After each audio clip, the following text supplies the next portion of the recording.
Jane Eyre. Preface. A preface to the first edition of Jane Eyre by unnecessary I give none. The second edition demands a few words both of acknowledgement and miscellaneous remark. My thanks are due in three quarters to the public for the indulgent ear in his inclined to a plain tale with a few pretensions, to the press for the fair field its honest suffrage has opened to an obscure aspirant, to my publishers for the aid their tact, their energy, their practical sense, and frank liberty have afforded an unknown and unrecommended author.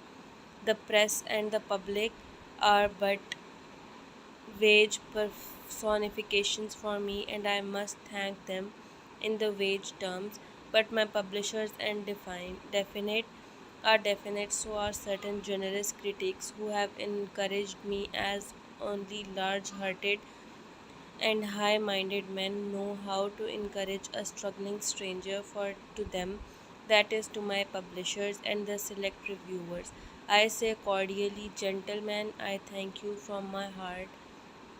Having thus acknowledged what I owe those who have aided and approved me, I turn to another class, a small one so far as I know, but not therefore to be overlooked. I mean the timorous or carping few who doubt the tendency of such books as Jane Eyre, in whose eyes whenever is unusual is wrong, whose eyes detect in each protest against bigotry that parent of crime and insult of pity, that regent of God on earth. I would suggest that to such doubters certain obvious distinctions. I would remind them to certain simple truths.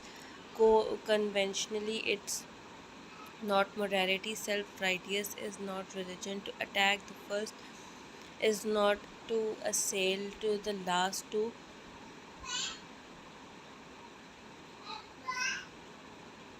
pluck the mask from the face of Ferris is not to lift an impious hand to the crown of Thomas.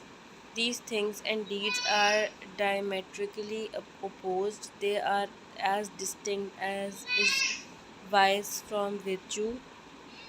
Men often co-found them. They should not be co-founded. Appearance should not be mistaken for truth. Narrow human doctrines that only tend to elate and magnify a few should not be substituted for the whole redeeming creed of Christ.